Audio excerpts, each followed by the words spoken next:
G'day guys, welcome to another episode. Before we get too far into it, could you please like, subscribe, share, comment, literally anything that you can do. It'll help out a lot. Thank you. Today we're here on another episode with Joe Papaluca from Patland Transport, General Manager. G'day, Jimmy. Hello mate, how are you? Good, thanks, mate. Yeah. We've spoken a lot through the years. You've moved as much of my equipment as probably I have throughout the time, and in fact you've probably moved half of Melbourne's equipment at some point, and now doing beams and all sorts of big shit and wind turbines and stuff. Yeah. But tell us your history, where you started, where you came from, what Patland does. That's the good way to get it introduced. People are pretty happy with explaining that, so off you go. Thanks, mate. So Patland Heavy Haulage, we're family business, so there's all of us involved, mum, dad, brothers, we're all there. Started off working in the business as a kid when it was much, much smaller, and worked under dad and learnt lessons the hard way sometimes. He made sure that we understood, and but he's been a great teacher over the years and taught us the right way. It's been a great journey, and looking forward to what's to come as well. So if we'll just say, like, you don't have to tell us exactly, but I've seen even in my time working with you guys that you've started from like here. Like, let's say when you started moving my kit, you had 10 quads, 8 quads, maybe a few more. Something like that, yeah. And you might have had some a bit bigger stuff, but now you've got some fucking gear. You've got some of the biggest trucks that you can get. I think you got like a 509 and a few other bits and pieces now, and you didn't have none of that when I started shifting. So how big's your fleet in terms of size of trucks and whatever else? Because once you say that, and maybe we cut to a picture in this of a picture of Patland's yard, you've got a bit. There's a bit of gear there. There's probably 35 trucks in the heavy haulage fleet.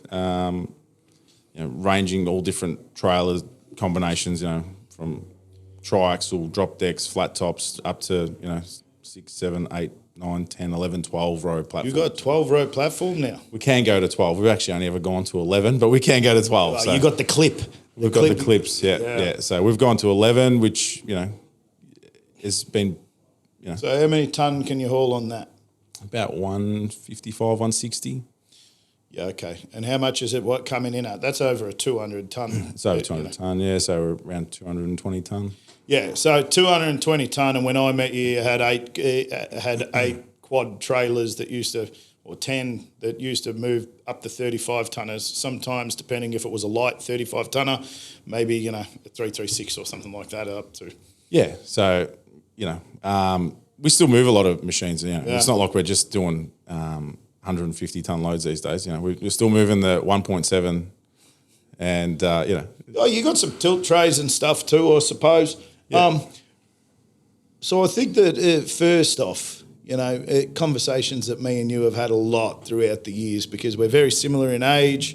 We were both working pretty hard when, you would have shifted my gear way more than a decade now. It'd have to be 15 years. I was still driving trucks. Yeah, you have shifted a fair bit of my gear yourself and rocked up on a site where I was to load it. Yeah, it's not quite like that anymore though, which is both a good and a bad thing. We speak about it often, the challenges that you go through.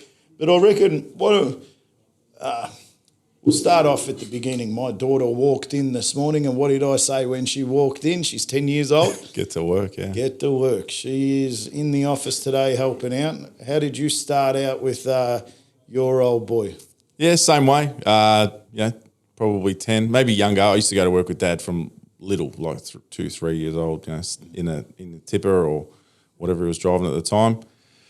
But I started off really properly working when I was probably 10, 11 years old, on a Saturday. As the trucks would roll in back to the yard on the Saturday afternoon, my job was to, help the drivers wash the truck, then get under and grease them. The hand grease gun that was, hard work, especially in the middle of winter, laying on a crush rock yard. For some reason, I remember the grease guns always being blue. They were all blue, yeah. For some reason, it was blue, and it had the hand one. I couldn't do the hand one because it was too hard, but you had the lever action one. That's the one I had. I had a lever action one, and greatest day of my life was when, he came in with this air grease gun. I was like, wow, this is going to be good, And I could grease the truck 5 minutes faster. So Yeah, so you were able to grease more trucks. And did you get paid back then? well, Dad's little thing was when I'd ask for money, I'd say, "Can I get paid, Dad? I've worked hard." And he'd say, "Did you eat today? Did you eat last night? Yeah. Are you going to eat again tonight?" I'm like, yeah. He was like, well, "You're being paid." I was always real lucky when I went to work with my dad, because real same sort of deal that, used to be fed well. I don't know why, but it seemed like they were always stopping off at some tuck shop where there was an old lady that they knew behind it, behind the counter, Bay Marie, and, they had specific spots they used to stop throughout the day. I think times were a little bit different then, though. They mainly did, worked in one area for a long time and then moved to another area, I think, or something. Yeah. But always fed really well. Never got paid really well, but fed. Yeah. Really well. When did you learn how to drive a truck? About that same time. Yeah. Probably 10 years old. I could drive operate a truck at, jackknife a dog trailer, change gears in a Road Ranger. Yeah. Yeah. I was about the same with, I could drive a track excavator, dozer, bobcat. Yeah. And an excavator by the time I was probably, let's say 12. Yeah. Let's say 12 years old, I could drive all of that. But somewhere around then or before then, I was already expected to be able to, do the job. Like, I can remember, Dad would come home, park the truck, walk inside and say, "I need 300 bluestone loaded in the truck." And you go, "I am," and there was never a time where you got to say, "I'm just." There was no "I'm just" on the iPad. Not in a minute, like my kids say. In a minute, Dad. Yeah. Coming. I'll be there in a minute. I'm just going to do this. It was just, like, looking back, but it was just so different. Like, because I can remember I needed to put 300 blocks on. So you have two different sorts of bluestone. My dad used to buy and sell a bit. You had the thin ones and the thick ones. My dad did the same, yeah. Right? Yeah. It was a thing back then. Now no one uses them. Now there's not a bluestone to be found unless you're in a council. And he said, load the blocks, 300. I went out there. I can't even remember. And he came out and he said, "You haven't loaded the blocks. I wanted those blocks loaded," tipped off the load, moved the truck, and then... But he expected me to... Like, I couldn't do that now. No. Could you put your kids underneath the truck and get them to grease it? No. I've tried, but they won't. Why not? They're just not... I don't know, kids now are different a little bit, I suppose. They're... Or a parent's different. Parenting's different for us these days, It's not like it was. Nah. But I did what I did as a kid because I loved it, and I didn't care if I didn't get paid. But every now and then I had that thought that I should be getting paid for what I'm doing. Yeah. But I did it because I loved it, and I still love it, and I don't mind going out in the workshop every now and then when I see the boys working on something, and I'll say, they'll be like, having dramas with this, and I'll go, "Why don't you do this or do that?" And I might get my hands dirty as well, I still like it. It gets quite hard, and I like we always have a brief meeting before we come in here and then have a chat, but it gets quite hard because, like, so I can drive an excavator, I can fix things, I can drive a truck, you can do the same, anything that someone needs to do, you're close to being able to do it or you'll give it a go, out in the field, let's say. But if you do it, then all of a sudden everyone's like, "Oh, fucking Joe came and told me I was doing my job wrong." Or, for me, it's like Jimmy came and I love loading trucks, and then Jimmy loaded out all of the trucks and I had to stand there and watch. And so then... They don't realise we're just having fun. Yeah, but then you see, yeah, exactly. But you then sort of, it stops you from getting your hands dirty, and then your boys will be like, "Oh, Joe never gets his hands dirty." Yeah. Like, "Oh, Jimmy, when he comes out to site, he's just standing in the corner watching, and then he leaves." When, I've had problems where someone's like, "Every time there's a lot of trucks on, you come out and help me load." Or, you love that thrill. Machine. You love that thrill. That's what it is. And that's why you do it, You still get a kick out of it, and you should. When was the last time you did a load? Have you done one lately, or? Actually, the last one I did was, I don't know. Jeez, I can't remember. Well, I know I moved an elephant back in April. That was good. How do you move an elephant? Like an actual? Yeah, I know the story, but do you tell everyone? Patlin transport, it's it's not livestock. It's Well, it was, yeah, livestock. is that what they say? That's what, yeah. That's Goes what, under. You had a helicopter transport. You had helicopter escort almost. I think from news crews. We had 13 police escorts to escort 2 trucks out of Sydney. That was great. It was a proper presidential entourage. There was no one coming near us, which was good fun. But they left us as we come out of Sydney, and we went from Sydney to Adelaide to Monado Safari Park, which was really cool. Yeah, it was just something good to be involved in. One elephant per truck? One elephant per truck, yeah. And how do you get the call up to move an elephant? It was just through a company that we do some work with. They had the call to move an elephant, and they do a little bit of that as well. Elephant moving? Well, not just elephant moving, but, other animals, they do. Yeah, work for zoos. So it's not always the big animals. Sometimes it's the small ones you don't always hear about, Throw an iguana in a van. Maybe. Get it done. Does the iguana get a police escort, 13 police cars and a helicopter? Probably not, no. They'll just be in a Sprinter van or something, But, the elephant was a cool job, We had 2 drivers per truck, get there overnight. Oh, non-stop, 2 up. Yeah. I actually had this conversation with someone yesterday about an EPA cleanup. So I got a phone call about an EPA cleanup. Now, EPA cleanups, they're my jam. Yeah, there's a barrier there that a lot of people can't jump over to do them. Yeah. Because the compliance and compliance, paperwork, the scope of works, the risk, everything, and that fits in my wheelhouse. Yeah. I'm on. If you need a big EPA cleanup, I'm talking with a lot of material to move. Lots of people can do the small ones and hire in some trucks, but if you need a lot of diggers, and everything. So I get this call and I rock up and there's just a machine on site spinning around moving the dirt. And I look at it and I go, what's happening here? Can't be just throwing dirt around like on a job like this. This is high compliant shit. And then we went forwards and backwards and it turned out to be a little bit different. But what I actually said when I came away from it is, you know how long I've worked to get that phone call? Like how long the process has been from driving a small machine to driving, a company that can do a cleanup, mobilised 24 hours, this and that. And yet some dude has just gotten the gig in an excavator. It's like one guy with a float getting the call up to do the elephants. Yeah. You'd sit there and go, fuck. Yeah. I got however many trucks, trailers, I do however much compliance, I'm as safe as can be. I do the biggest stuff, but yet I didn't get a shot at the elephant. Yeah, sometimes who isn't it? Yeah, actually, there's a good point. Is it sometimes who you know or is it always who you know? Well, I don't know. I think it's a hard one to answer, but I find that you've got to be in the know. Yeah, definitely. You've got to know people, and you've got to be constantly networking. So that you're on the front foot.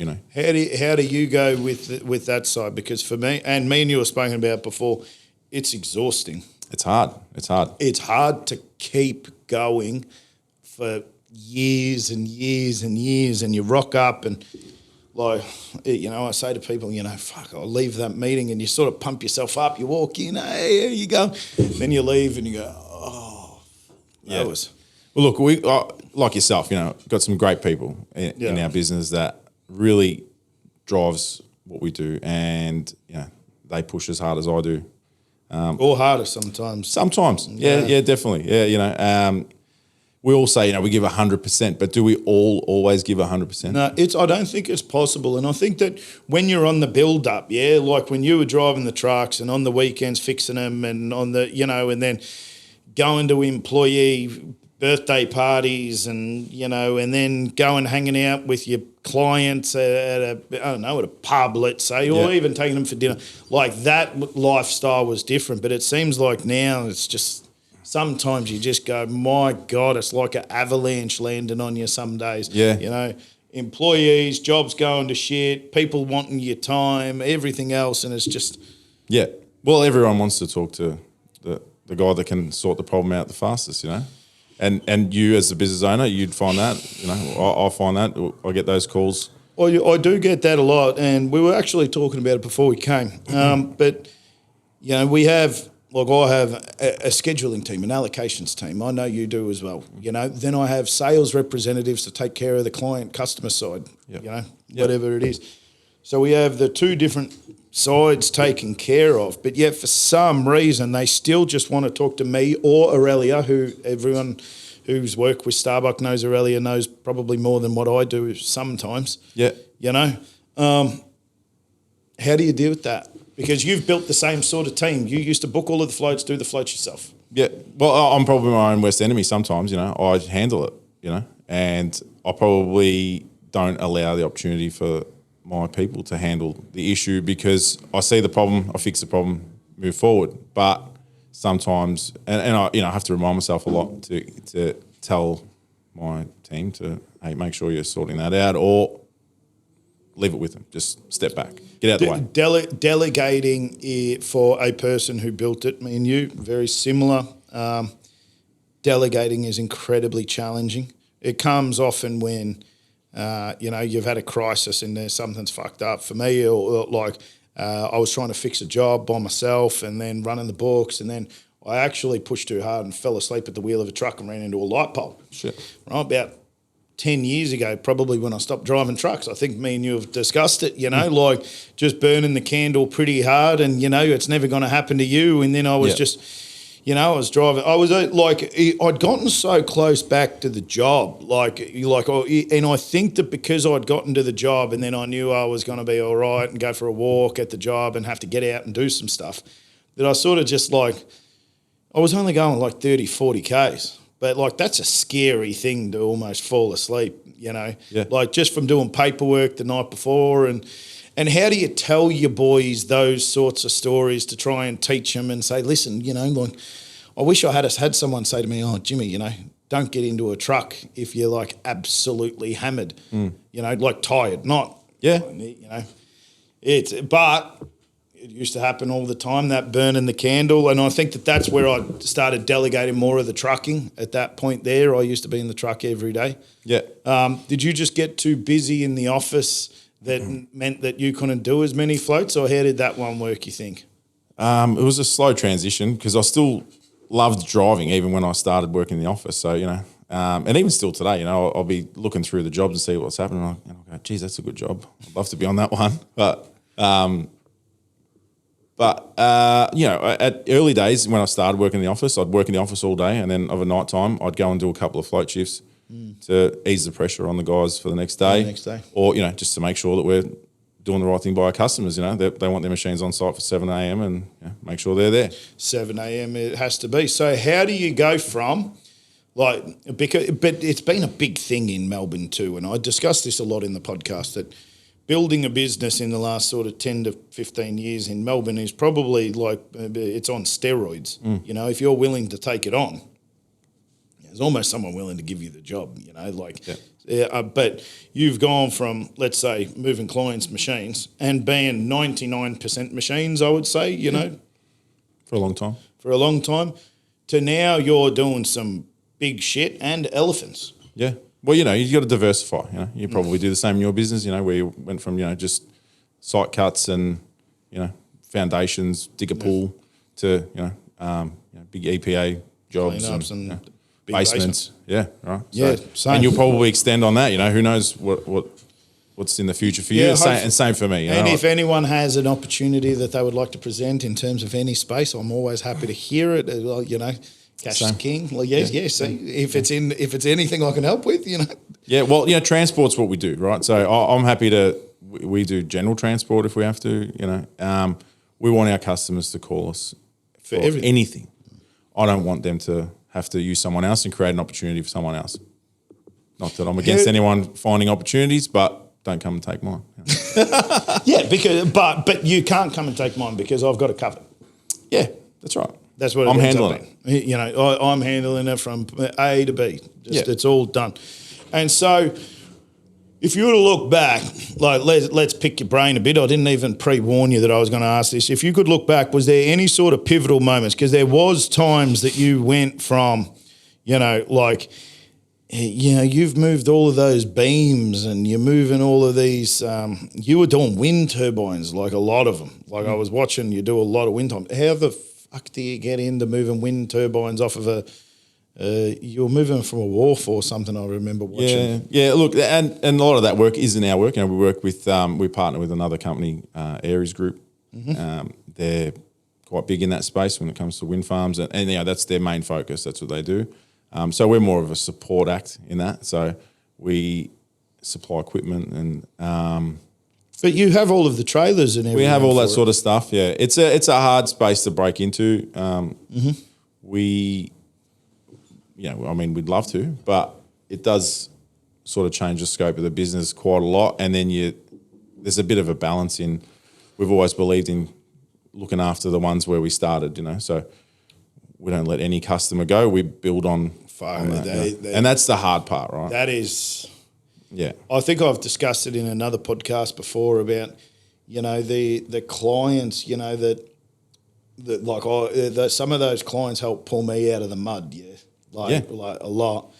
And then, but I'm busy and I can't take the phone call when they're trying to order a truck. So then you give it to a sales rep, but a sales rep doesn't quite get the, or what it is, who they are or whatever it means. And then you end up treating them probably not as they should be treated. And I've got one in my brain that I won't talk about, but these guys that were so pivotal to me and helped, and then it turns to shit. But that's across the board, yeah? And so it ends up being with suppliers. Like even me and you have had some arguments over the time that when me and you were talking about it, there wasn't an issue. But then because we can talk about it, resolve it, move on, and probably less emotion. Yeah. Well, we don't really mind about what happened. We're just trying to get to an outcome. Sometimes, however, when me and you have gone through this, your employee versus my employee, it's not versus. Yeah, but it is versus. Yeah. How do you smooth that? Because we're gonna just sit down and at my office they can be dynamite, on things, and then all of a sudden it ends up like Patlin, or I'm sure that someone in your office has said, "Fuck Starbuck in his gear, fuck his gear so hard, don't pick him up." Well, of course, there's going to be those issues, where there's a clash. It's how it's resolved, and it's not resolved unless you resolve it. You can't just let it sweep under the carpet and hope it goes away. It doesn't. No. That's, I suppose, the other part of it that, in business, I say to people, if you kick the can down the road, you're going to walk into the can again. You're better off to deal with it. Yeah. That's a great analogy, actually. There is no way that you're kicking it off of the road. No one ever says kick the can off the road. All it does, and it makes it more pointy sometimes if you don't, because if there's a bill that hasn't been discussed. Yep. And you just go, oh, no, I'll wait till the end of the month to do that. And then you ring up at the end of the month and go, no, I'm meant to pay you tomorrow. I know with you, you've rung me up and you're like, Jimmy, you're disputing an invoice 45 days after we moved it and the money's due 14 days ago, Yeah. just pay the amount that you want to pay and then we'll argue about the rest. Yeah. And over the years we sure have learned some lessons. However, the problem is relearning them. Yeah, it's hard. It is a hard one, and it's one that we all do battle with, right?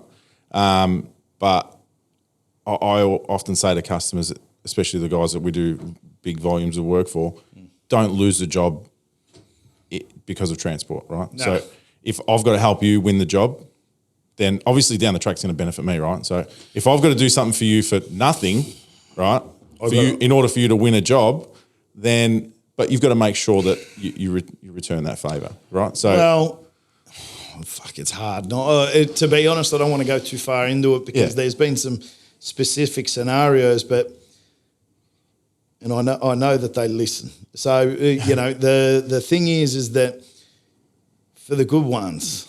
Yeah, the good ones. It's the people who value Patlin or the people who value Starbuck. Don't lose it. If you're tight, I'm tight. Yeah. That's what I say. If you're tight, I'm tight. Yeah. don't make me be tight if you're not. Yeah. Like, Yeah, because 100%, yeah. because it turns into something else. Like I'm approaching it almost as a, we're together in business, which I think that we are. We partner with everyone, right? So as a supplier, that's what we are, right? We're a supplier, so we're partnering in everyone's business, right? So we've got to make sure that we're, doing exactly what they need and getting things done. So you used to charge a little bit more than the single owner operator. Yeah, I still do. You still do? We've got our own float now. Kill it every day. Floats make heaps of money, but they don't make it. Back when I didn't have a float, used to pay for, let's call it the service. Mm-hmm. And you guys used to rock up. And I can remember once I rung you and said, your float didn't rock up. And, why am I paying the extra when I could have had a guy be late who had his own truck and paid less? And you said, well, 9 times out of 10, we've been there on time when we said we would. And if you don't see the value in 9 times out of 10, Jimmy, then just go and maybe have the guy be late 9 times out of 10 to flip it, Rather than being on time 90% of the time, he'll be late 90% of the time. Yeah. I'm pretty ssure I told you get routed anyway, and then went to the other guy, and then he was late all the time, and and that frustrated you just as much. Yeah, if not more. Yeah. If not more, and that's when I went to you and said I'm unhappy with everything. I feel like I'm paying the premium, but not getting the premium, and then I pay cheap, and then he screws me because I want premium service for cheap. Yeah. How do you position yourself as a company to get paid a premium? It's reliability, as you said, I'm not going to say we're 100% perfect every time. And, but, if there's a discrepancy and, I've had a float turn up to a customer twice late. So it actually happened not long ago. And I don't normally hear about this sort of stuff as much, but the truck turned up late twice. And so I called the customer and said, listen, I'm not charging you because we were late the first time. We were then late the second time. It was at a school. Oh, and you had specific times to pick it up. Need to be in and out. And I said, I'm not charging you. You've dealt with enough. My driver probably wasn't as accommodating as he should have been, even though he was late. And so things had to be sorted out. And I just don't tolerate it, really. There's being late and being honest, and there's being late and just not caring, So it's not just... It's so hard, and when you sit here on camera, you go the stories and what you want to say and what you want out there forever, and you go, But I think that what I've learned sitting here is that everyone knows you, everyone who you would be talking about or things and stuff that, the driver being late, which is the next part I want to get onto, which is employees, because we deal. Well, some of your employees have worked for me. Yeah. I think some of my employees have worked for you. Yeah, over the time. I think that I can think of at least one who came forwards or backwards. And the quality time dealing with Joe, the positive stuff, the not positive stuff that, we were saying before, like about some of the people that have worked through us throughout the years. What do you do to keep them? What do you do to have them be part of the journey, which is the big thing also, like the guys who were driving with you, having coffee with you at 6 a.m. in the morning, mm-hmm. and then sitting in after driving a truck to then 10 years later you're in the office and they walk in and you go, yeah, and you can't even talk to them anymore. It's such a difficult thing. It is difficult. Look, we do a couple of things where, we have a mid-year Christmas party and a Christmas party. So we have one in July, everyone gets together and, we have a drink and have a chat and, have a meal. We try and get all the crew there. It's always hard to get everyone, but we find that's important, right?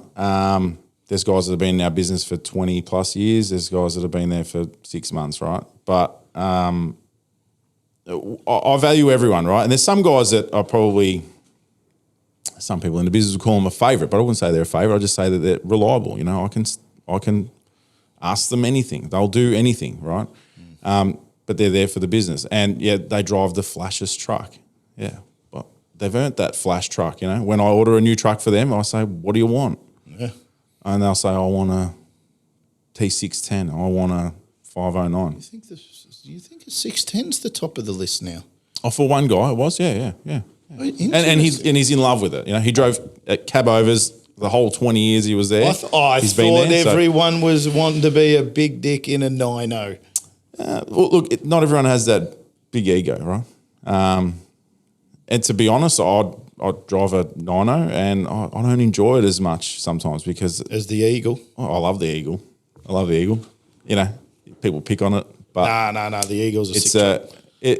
look, they're a cheap man's Kenworth, I suppose you call it, but they were a great truck. You know, they just held together. They went to work, and you know, They look good. and I loved that truck. You know, So how do you combat in your company?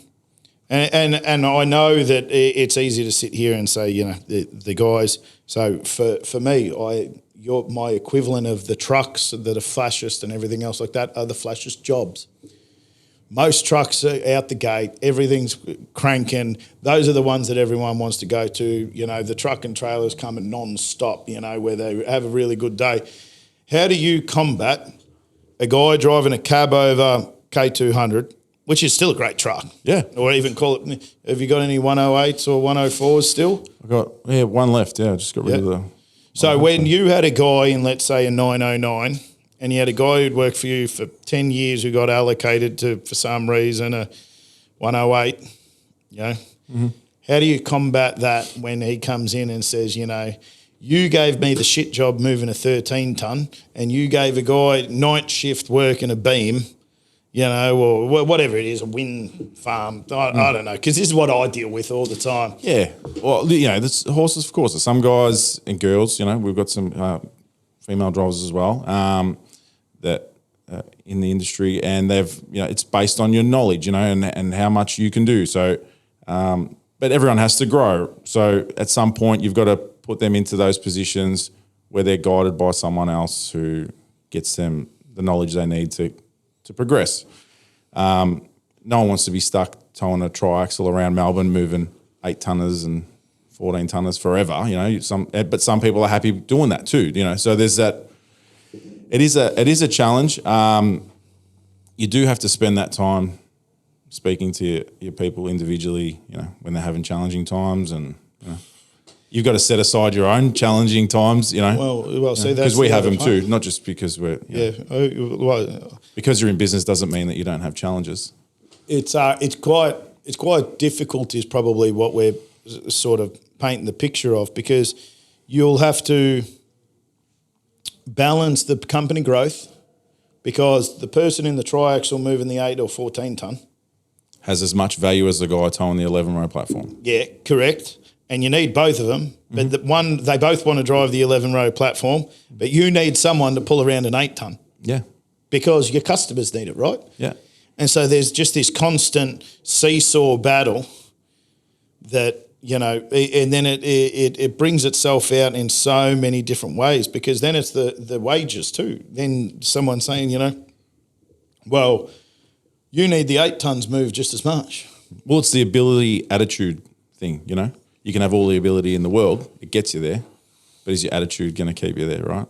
And I've seen some great guys, awesome, can drive, can do anything, absolutely anything. Yeah. But the worst attitude in the world. I'd much rather flip it and get the guy who's got the least ability, or girl for that matter, the least ability, but a great attitude, because they're going to learn it and they're going to do a better job than that guy or girl with that bad attitude, right? Yeah, you can't teach work ethic and you can't teach attitude. You can't. You know, no. you can teach someone to drive a Road Ranger, or teach someone to pull a 11 line row, whatever the hell it is. Yeah, you know, which is quite interesting, because you've actually known some of my employees. Like I keep mentioning, you've been around Starbucks for a really long time, but you know, I've had guys that people would refuse to work on site with them. Yep. But if you were to look at their numbers, their metrics, their output, how quickly they worked, they look like the best employee. And for a long time, I can remember one of them. He is still, if not the best operator that I've seen, one of the top 2 or 3. Yep. But I ended up pretty much having to show him out the door because for the company overall, he was bad news. He always got the biggest jobs because he was the best operator, which he was. But he stopped other people growing. He'd kick everyone out of their machines that they were in. He also got my support in it, like my support. And so he's saying, that's why I'm here. Jimmy gives me the best jobs because I can run them the best. And it meant, yeah, sure, I had one job running well, but I had constant operator turnover. I had people leaving, clients unhappy and everything else. But, you know, under the numbers, I had the best operator. Yeah. You know, if you were to look at it. And that's hard too, because now you've got like all of these, you've got a recipe for business that you have to bake the cake with, and it's just a shit fight. Yeah, that's right. Yeah, as I said, you know, if attitude's a big one, and I think anyone can learn and do great in any business if they've got the right attitude. So with your stuff, definitely. With your stuff, how do you train? What's your sort of pathways for training someone who comes in? Say, I've never driven a truck before and I come to Patlin, I've got a great attitude and I say, teach me. What do you do? I'd say start off in a pilot car, run around with the guys, start to learn, listen, and then, you know, work your way up. Spend some time in a tilt tray, learning, listening, because you're interacting with the whole business. Also spend some time in the yard, you know, work around the yard, you know, move trailers around the yard, wash trucks and trailers. Looking, touching, feeling, you're going to learn, you know. You're hearing the conversations, you're going to learn. Do you partner them up with someone? Always. Interesting. Of course, yeah. Look, guys come along with experience. You know, they've been working for whoever else and have got the experience. I don't need to partner them with anyone. Before the training, for the new people, you partner them up on the way through? I partner them up, yeah. And then every now and then, just a little check-in, you know. They'll be in the yard. Of course. I'll say to my brother, jump in the truck with that driver and take him for a spin around the block, you know. Just make sure he's going all right. He's changing gears well, and because it's important, you know. You can change up gears, but can you change down gears because you need to slow down, right? It's all good going forward, but how do you pull it up? It's challenging the first time you're up a hill fully loaded and you have to go down a couple of gears and the truck stops quick. It's not only that, you know, you've got to go down a hill. You're going down a hill and you've got to get in the right gear because you can't go down in neutral because you're going to be going mighty fast at the bottom. And so first off, you're in the pilot car. Yep. Then you're in a tilt tray. Yep. Then where do you go to? And then you might step up to, you know, towing a little triaxle around, flat top work, you know, your general space, you know, moving barriers or pipes or whatever it might be. Every person's growth takes different amounts of time. You know, some people grow really quickly. Some people are just born for it. They're ready for it. Some guys, you know, they've grown up on farms, you know, and usually young people that have grown up on farms have that knowledge or nous around, you know, fixing things, doing things. They can just put their hand to anything. They just know it, right? So, yeah, they've just grown up with it. You know. So they'll pretty much get their head around it really quickly, and their growth might be a little bit faster than someone who's come from driving an Aggie, for instance. You know, they've just gone and got the truck license, gone and started driving an Aggie because it was the easiest thing he could do. And then he wants to come and drive heavy haulage because it looks cool. Tow a 10 line. Yeah. And some of those people last 2 weeks and go, I can't do this, it's too hard. I can tell you what, you haven't felt stress until you're fully loaded and pointing down the wrong way down a street that you don't think you'll fit down, and there's cars in front of you and behind you now. And beside you. And you know, you're in a back street in Clifton Hill and you've got a 35-ton digger on and I can't do this, right? So in the of course, in a way that, you know, is safety and everything else, surely there's been some terrible situations that you have been in that you could tell the camera that you know, in a good, positive way, like before, like when I fell asleep at the wheel of the truck, it was micro sleep, you know, like, but it was enough to cause an accident, you know, luckily not a big accident, and it's taught some things, you know. I'm trying to think. I know you've got some. Oh, 100% I do, yeah. Just which ones are suitable for camera.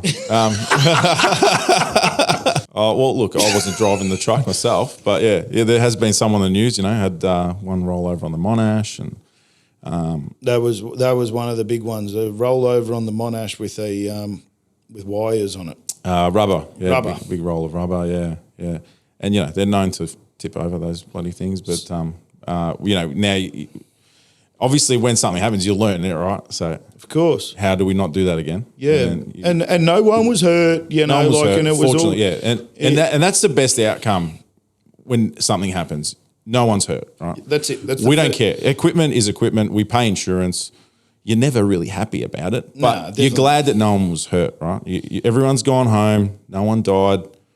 It's still a good day, right? So run me through the day, because I actually sent you a text that day. I can still remember it, because you shut down the freeway, right? I'm not putting you on the spot here, but also fuck you, right? So you shut down the freeway, right? There's a picture of, I think it was a K200. It was K200. Yeah, so I can still remember a K200 with a 4B8 and 2B8. 3B8, yeah. 3B8, and it's well chained on, you know, like you guys have done. It brought the truck over because it's chained on well. Yeah, he chained it on so well, and you get a phone call and it says, "Hi, Joe," and you go, "G'day," and they say, "I rolled a truck," and you're like, "What?" And they go, "On the Monash," and you go, "Huh?" And they go, and it's shut down all lanes, and there's a news helicopter. What happens then? I'm not a panicker, right? So, whatever the situation is, all right, let's sort it out. What do we got to do? How do we get this cleared up as quickly as possible? So I've straight away said to the driver, "You're okay? Yes. No one's hurt? No. Good. Trucks, whatever. I don't really care about the truck. We'll sort that part out. Just stand clear. Make sure no one gets in the way in case it does move. Someone can get hurt." I get in the car. I start heading down there. While I'm heading down there, I'm making phone calls, trying to make phone calls because my phone's ringing. Everyone's trying to call me. "Hey, your truck's rolled over." I'm aware. We've got tracking cameras, all these things in the truck. We know. The driver's called. One of our customers was actually following the truck, and he saw it all unfold. And, you know, he actually called me and said, "Joe, I was behind him." He goes, "He actually wasn't doing anything wrong." He goes, "It was literally the freakiest thing I've ever seen." So he saw it all happen, all that. I'm heading down there, ringing cranes, ringing tow trucks, making sure that by the time I get there, everyone's ready to go. I get there, there's two tow truck drivers there from two different companies, and they're fighting about who's doing the tow. And I said, "We need two to flip this thing back over." No one's getting a second truck here, so you guys are either working together or you're both leaving. The setup with, like, I don't know if anyone here else has had a truck accident. So I've had a number of truck accidents, and the fight that happens between those tow operators who are rocking up is I don't know what it's about, but it's look. serious. There's a lot of rivalry in that space, you know, and I suppose rivalry in every industry, right? But those guys, they interact. There's no quoting in that sort of work, you know. It's insurance work. Yeah, so probably inflated pricing. I don't know, but anyway, good luck to them. That's business, right? And so, okay, so you rock up. There's two tow trucks there, and you say they're fighting. Yeah, you can either fuck off or you can work together. Yep. So then they work together because they had to work together. Yeah.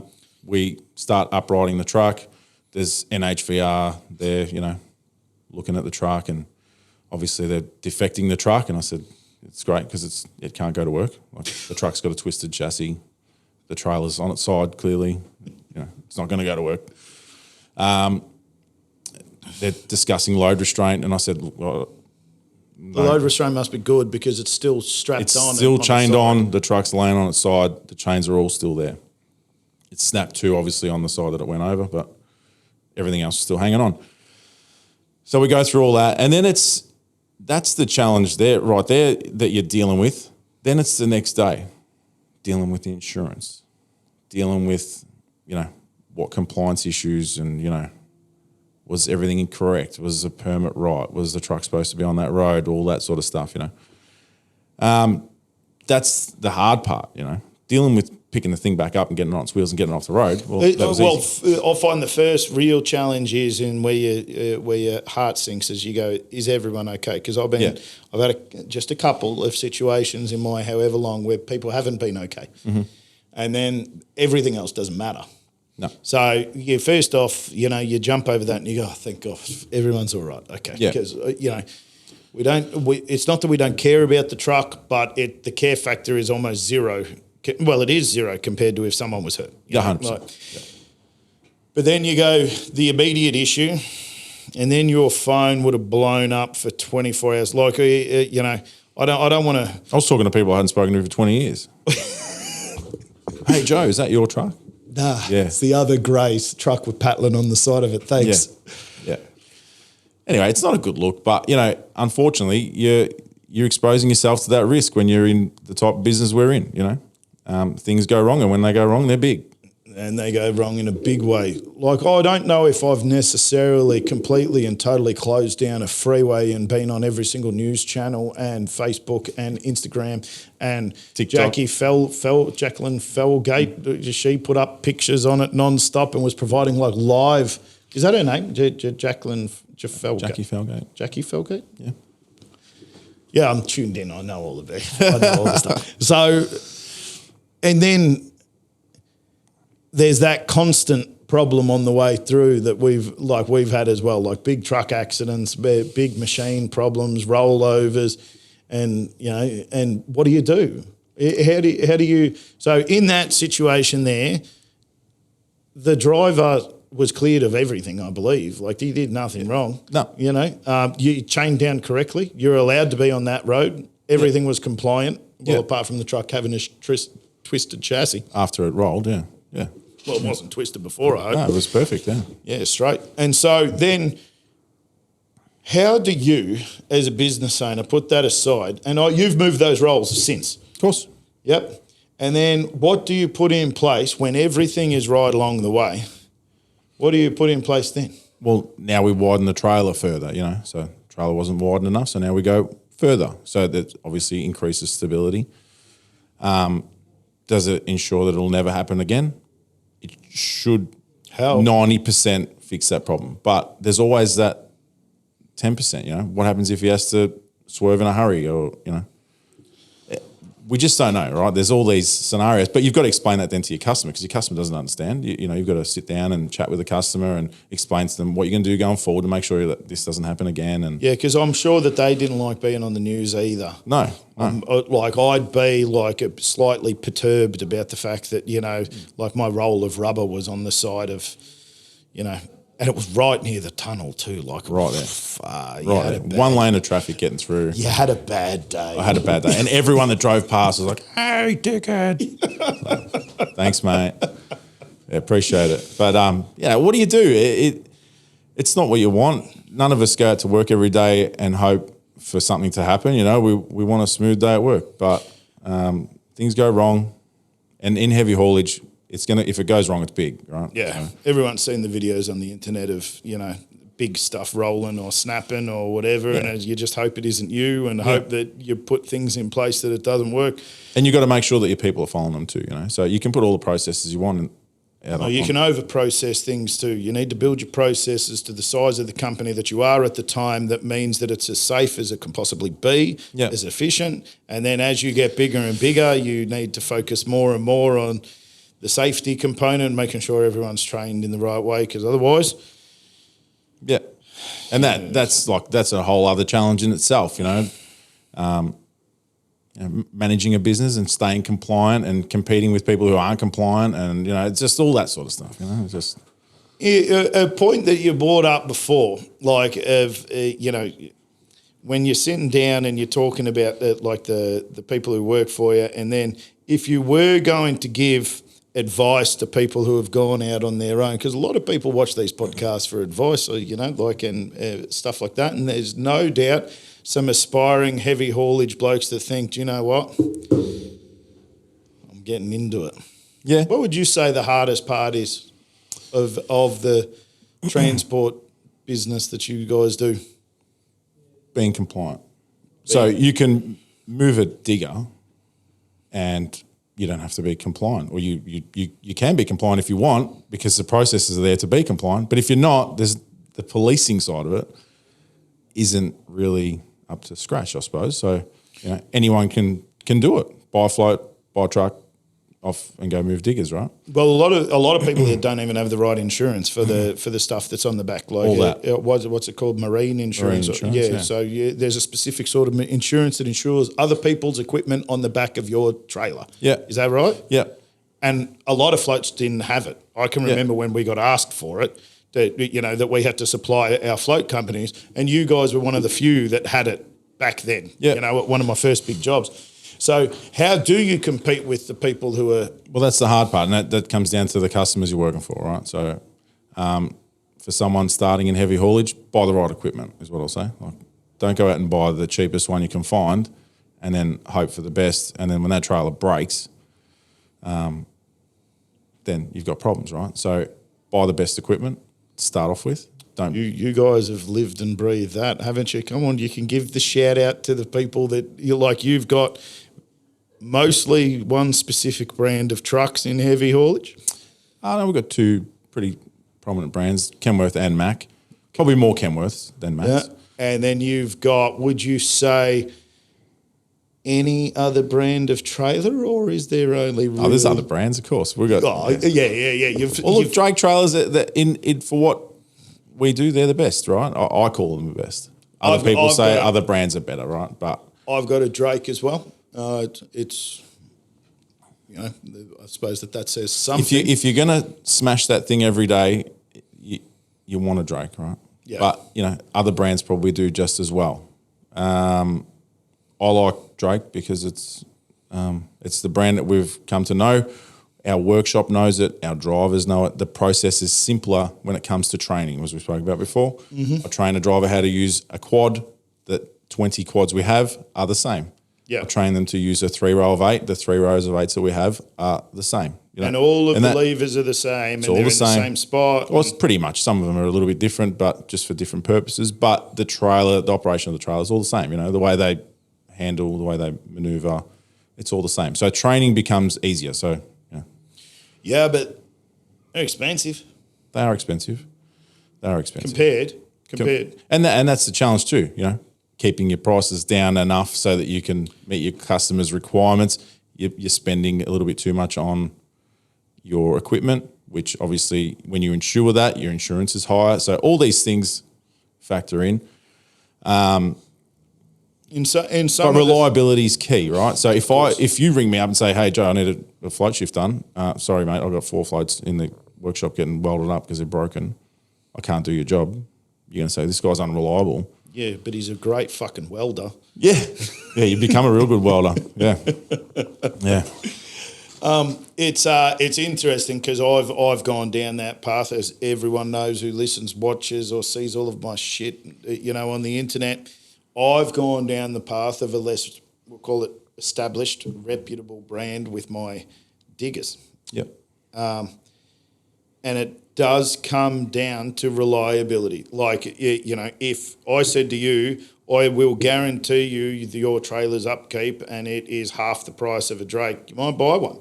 You might try and go, guarantee, big word. It's a big word, but maybe... I've got 20-year-old Drake trailers that we've beaten the life out of, and they'll still go to work every day. Yeah, we've maintained them.